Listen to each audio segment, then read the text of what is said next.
an overview and must be used in conjunction with the installation instructions. We will start by fitting the loose cable system, however we will complete the installation using a cable mat system.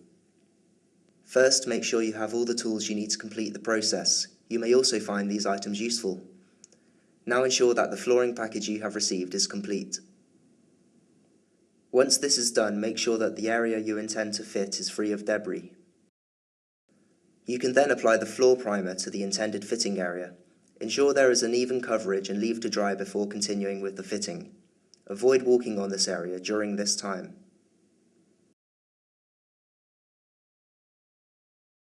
Once dry, the tile backer boards can be fitted. Use a tile adhesive or galvanized screws with washers depending on your flooring type.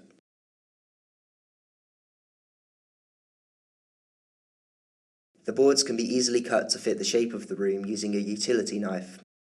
When fitting the boards, overlap the joints to minimize movement.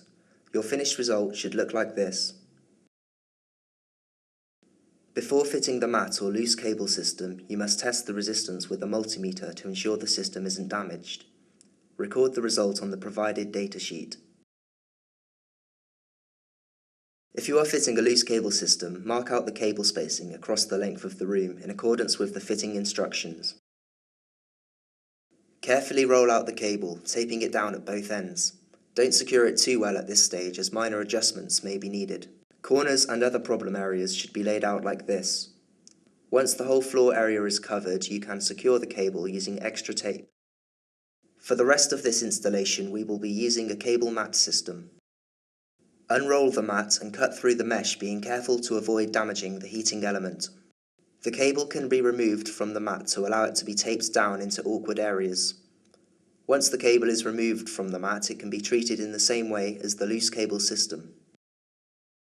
Once you have all the mats laid out, you can secure them by removing the backing tape and applying pressure evenly over the mat to ensure its adhesion to the backer boards.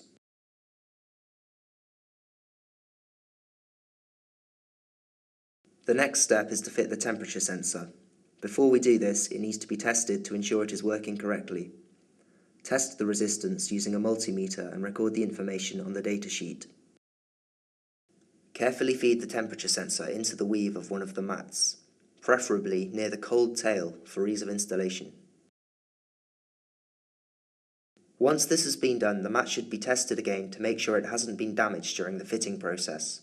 For peace of mind, you can test the mat at intervals during the fitting of the tiles, or use a cable monitor device.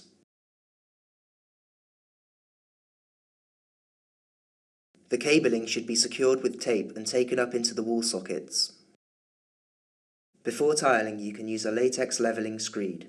However, it is possible to tile straight over the mat using a flexible tile adhesive as demonstrated here.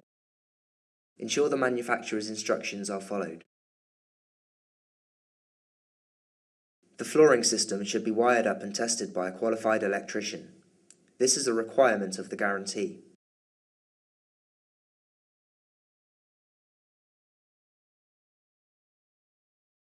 Now you are ready to grout the tiles. Once this is complete and the adhesives are dry, begin the warming up process and increase the temperature by 1 degree Celsius per day.